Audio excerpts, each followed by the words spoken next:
Dati sa sasakyan lang to kilala. Ngayon nasa smartwatch na sila. Pero yung build niya parang Jeep inspired pa rin. May pagka-rugged din. Ito yung smartwatch ng P09 ni Jeep. May hologram sticker pa para alam mong uri ginabili mo. May AMOLED HD screen. Always on display. Kaya talagang super linaw yung display nito. May user manual na kasama at charging cable na magnetic type na pwede mo naman i-connect kahit sa ang charger dahil USB-A naman yung kabilang dulo nito. Ito naman yung included niyang resist strap na may tatak din ng Jeep dito sa kanyang pin buckle. May dalawa siyang frame na kasama. Isang color gray at isang color gold. Nagawa naman sa metal alloy.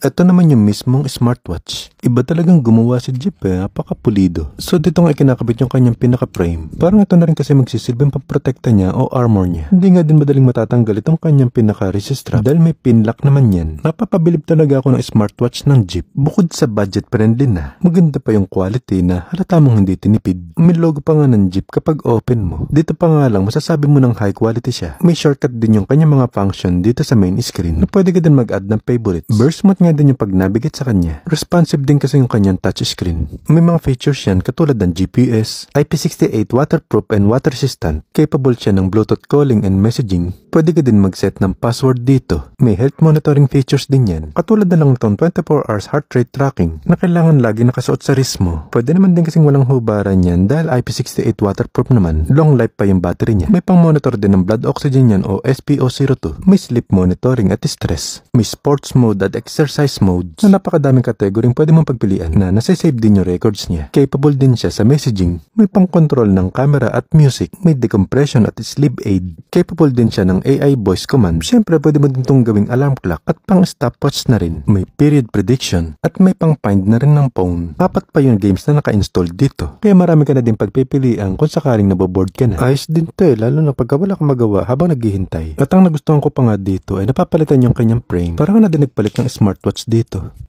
O diba, new look. Kung mag-smartwatch ka na lang, yung ganito na kaganda yung quality na alam mo talagang tatagal.